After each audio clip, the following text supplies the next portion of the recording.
Farsa can purify. And the answer is 2 out of 3. Okay, so the Matilda doesn't opt for purify, but everyone else does. And that does kind of negate the pressure that Keyboy has, unless they time it right and their information is on point. It's gonna come down to the execution here. Final thoughts. Well, they can do a lot of things, but if Kyrie starts snowballing in this matchup, Farsa and Irithel, good luck, man. Good luck indeed as we enter the Land of Dawn once again for game number 2 for the Rumble in the Jungle. ONIC already has the first game in their pocket. They're looking for a 2-0, and EVOS Legends severely need the win if they want to continue their playoff run. And with that, ladies and gentlemen, let's take a look at the emblems and the spells earlier on, with already some aggression coming in from EVOS Legends in the early game. So all flickers on the side of ONIC. They want to make sure that they don't get caught in the penalty zone. That could be disastrous for them. But look at this clear speed difference, man. This box share is going to be rolling, just farming all over the place. And Kyrie in the early game has to be a bit more careful. Loses the litho, but won't be disturbed in his purple buff. Well, it seems like here, ladies and gentlemen, it's going to be the last match for ONIC. Will they pull off a sweep? Okay.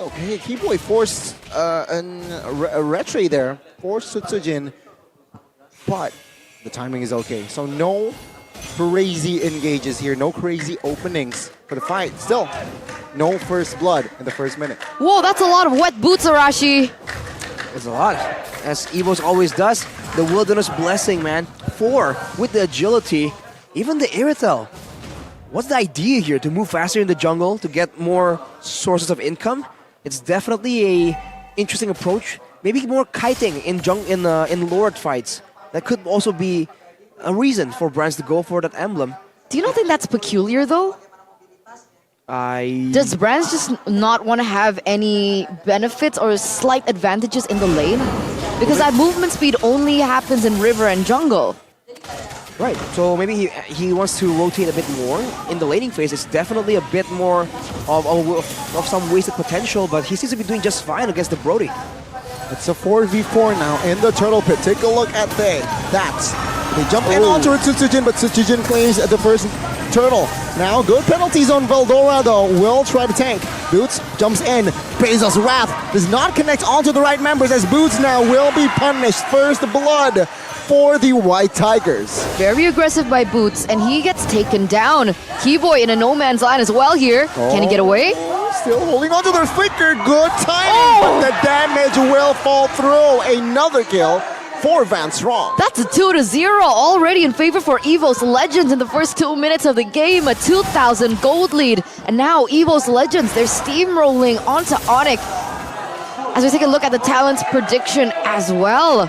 Papulung once again, the lone wolf here.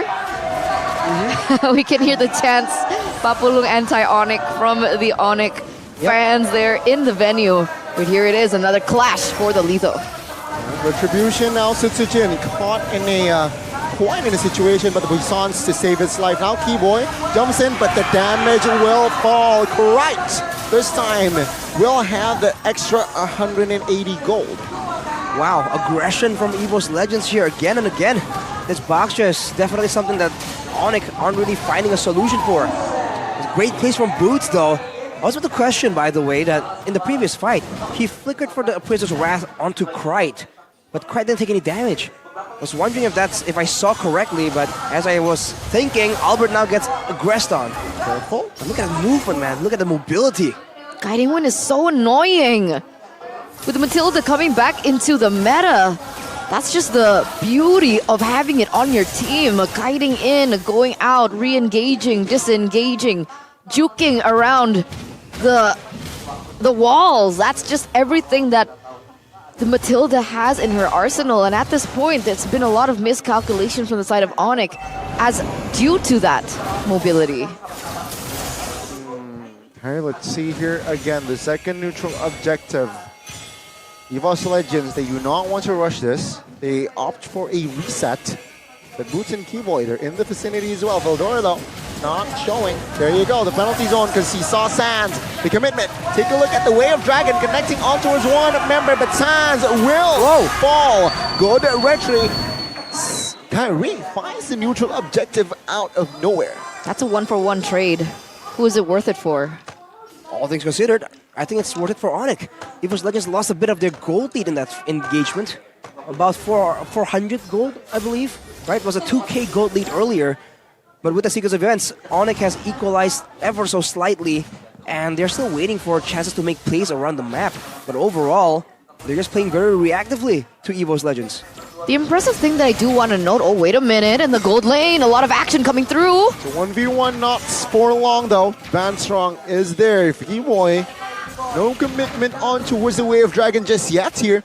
You just want to seek info, just want to provide cover if the marksman needs it. All right, back to that previous point.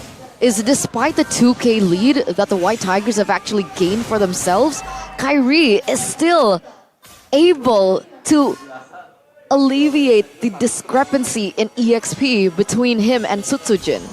That's something that we don't see too often. He's finding gold where he shouldn't be, right? Sutsujin is trying to pressure as much as possible, but he is going into Sutsujin's jungle. He's avoiding the rotations as much as possible. And look at the gold. It keeps going to 2K and then 1.5. 2K and then 1.5 again. So ONIC they're just somehow finding ways to get more gold than EVOS. And it seems to periodically keep happening. And we can see that starting to show. Again, like you mentioned, 1.8k gold lead for EVOS Legends, but it's not climbing any further away. As we're entering the mid-game, are there certain power spikes that we need to be on the look for from both of the teams? I think ONIC has a lot of the mid-game power spikes. For EVOS, a lot of the power spike is early game and late game, right? For the Iritel, for the Farsa, for the Terizla as well, for instance. But for ONIC, in the mid-game, the Valentina, the Brody, and the Joy. Every one of these heroes are just deadly in the mid-game, only if they're on curve though. So they are still behind, but ONIC always finds a way, man. Let's see, Kyrie looks for a contest. The taunt, Kyrie finds the turtle. Take a look at the backside here. Brands targeted. Heldor though, good penalty zone, but torn apart memory opens prematurely and Albert falls. Take a look at the penalty zone by Sans. Doesn't really connect, but Kyrie falls as well. Good engage by Veldora. Now it's a 3v5. No good situation now. Good taunt though. Good terrify, and Sans gets taken out as well as Veldora claims a double. The White Tigers, they're showing their fangs. 7-0, Arashi. Not the score you were expecting, but EVOS Legends, they make sure that they punish ONIC for that play. It's almost like they predicted that ONIC are going to go for a steal instead. So they saved a lot of things just to ensure that it will not come for free as Sutsujin slides over the wall. Bit of a mistake there. Looking at the items here, Kyrie has the Starlium Scythe, is doing a bit more true damage. And Albert has the Malefic Roar already on top of the Heptaseas. So the Squishier members are definitely in danger. But considering that there is a Guiding Wind, there's the shielding coming in from Vanstrong, that might not even be relevant to the team fights. Oh man, and now Brands, he's bruising through all the turrets here in the bottom lane. ONIC get a little bit of a trade back because of the wave manipulation in the top side. So there is a little bit of compensation in for ONIC. But here we go, Guiding Wind. Oh, Circling Eagle as well. Brands will destroy the turret, and it seems like with that turret taken out, EVOS Legends understood the assignment and backs away. We saw earlier in game number 1, it was a 5k gold lead, and EVOS Legends are literally building to the same lead, same pattern. What was 1k, 2k, now 4k. But in this particular situation, do they really have an answer back with Albert being on a Brody?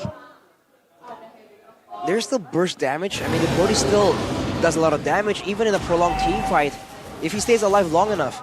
There's also Kyrie to talk about, and of course Sans on the Valentina. Depending on how creative he gets, there's still moments to be found here for ONIC, but it's going to be very difficult, especially because EVOS now has learned from their mistakes. Look at the positioning, right? Everyone's spreading out to ensure that ONIC can't get anything too valuable, too massive to guarantee success with a 4k gold deficit. Concealed play, Keyboy finds Kreitz. Kreitz still holding on towards that Purify, but he actually popped and burnt it. Van Strong and Brands here looking for a bluff play as well. No casualties for now. That's info. Keyboy, okay, whips the Whale Dragon. But take a look at the commitment there. Van Strong, Veldora, everyone in the bag to find and kill Keyboy. Boots low. They managed to zone the yellow porcupines out of the Lord pick. And there you go. EVOS Legends with the first Lord in hand.